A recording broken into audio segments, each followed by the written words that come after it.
आखिरकार भारत ने आतंकवाद के खिलाफ बड़ी कार्रवाई करते हुए देर रात करीब 1:30 बजे 9 आतंकी ठिकानों पर एयर स्ट्राइक की।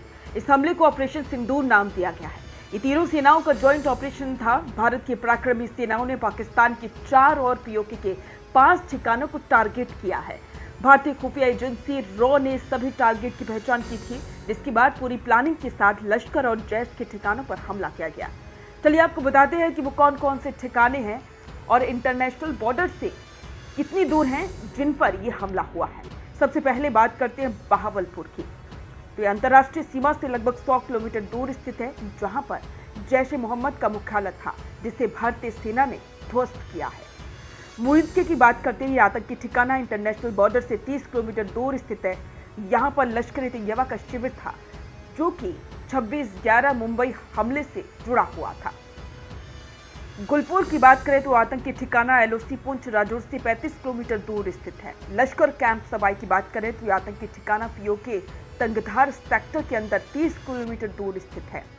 बिलाल कैंप की बात करें तो जैश ए मोहम्मद का लॉन्च पैड कहा जाता है। ये ठिकाना आतंकियों को सीमा पार भेजने के लिए इस्तेमाल किया जाता था। कोटली की बात करें तो एलओसी से 15 किलोमीटर दूर स्थित लश्कर का शिविर, ये 50 से अधिक आतंकियों की क्षमता वाला ठिकाना था। बंडारा कैंप की बात करें तो आतंकी ठिकाना एलओसी से 10 किलोमीटर दूर स्थित था। सरजाल कैंप की बात करें तो सांबा कठुआ के सामने इंटरनेशनल बॉर्डर से 8 किलोमीटर दूर स्थित जैश का प्रशिक्षण केंद्र। महमूना कैंप सियालकोट के पास, ये हिजबुल मुजाहिदीन का प्रशिक्षण शिविर था और इंटरनेशनल बॉर्डर से 15 किलोमीटर दूर पर स्थित था। इन पर भारतीय सेनाओं ने करारा हमला किया है। इस हमले का इंतजार पूरा देश कर रहा था और सभी को इंतजार था कि आखिरकार पाकिस्तान को करारा जवाब कब मिलेगा। तो आखिरकार अब पाकिस्तान को जवाब मिल चुका है और पाकिस्तान में जिस तरीके से हड़कंप मचा हुआ है, उससे एक बात तो साफ है कि पाकिस्तान पूरी तरह से कांप रहा है। प्रधानमंत्री नरेंद्र मोदी ने पहले चेतावनी दी थी कि पहलगाम के गुनहगारों ने जैसा सोचा होगा, उससे भी कई गुना ज्यादा बड़ी सजा उन्हें दी जाएगी। और इस बार ऐसा ही हुआ है, क्योंकि भारतीय सेना ने इस बार न सिर्फ पाकिस्तान अधिकृत कश्मीर बल्कि पाकिस्तान के पंजाब इलाके में भी एक्शन लिया है। भारतीय सेना द्वारा लिए गए ये एक्शन किस तरह इंडियन आर्मी की पिछली कार्रवाई से काफी बड़ा है, इस बात की गवाही अब इंटरनेशनल एक्सपर्ट्स भी दे रहे हैं। अमेरिका के विदेश नीति एक्सपर्ट और साउथ एशियाई मामलों के जानकार माइकल कोगेलमैन ने भारत के एक्शन के बाद ट्वीट किया। उन्होंने समझाया कि किस तरह से 2016 में हुई सर्जिकल स्ट्राइक और 2019 में हुई एयर स्ट्राइक से ये एक्शन कितना अलग है। माइकल ने लिखा कि भारत ने आज रात के मिलिट्री एक्शन को पाकिस्तान में मौजूद आतंकी ठिकानों को खत्म करने का एक्शन बताया है। ऐसा ही 2016 और 2019 के एक्शन में भी कहा गया था। भारत का कहना है कि किसी भी सैन्य ठिकानों को निशाना नहीं बनाया गया था और जो भी एक्शन लिया वो उकसाने के लिए नहीं है। माइकल ने आगे लिखा कि भारत ने पाकिस्तान के ठिकानों पर जो एक्शन लिया है वो 2019 के मुकाबले काफी बड़ा है। पाकिस्तान भी अपने हिसाब से बड़े दावे कर रहा है। ये साफ हो गया है कि अब चीजें 2019 के मुकाबले काफी आगे जा चुकी हैं।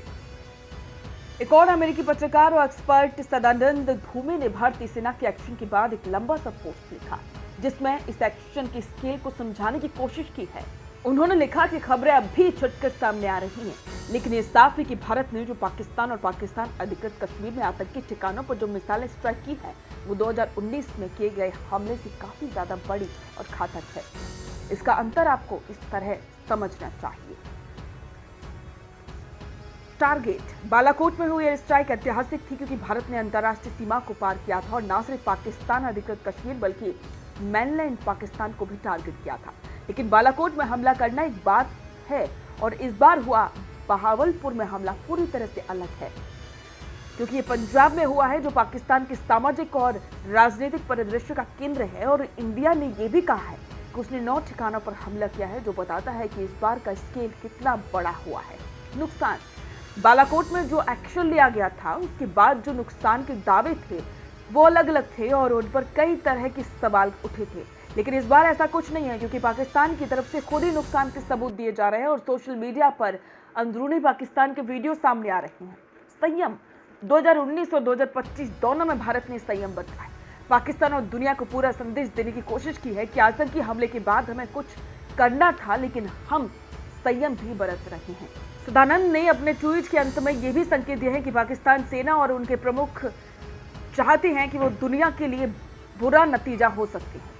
उन्होंने लिखा कि इस बार के हालात ज्यादा व्यापक हैं। ये हो सकता है कि 2019 की तरह पाकिस्तान को जवाबी कार्रवाई ना करे, और लेकिन इस बार पाकिस्तान सेना और उसकी सेना प्रमुख जनरल असीम मुनीर, जो कि जंग चाहते हैं, उस ओर भी हालत बढ़ सकते हैं। अगर पाकिस्तान कुछ भी जवाब देने की कोशिश करता है तो इस बार मामला काफी आगे बढ़ सकता है।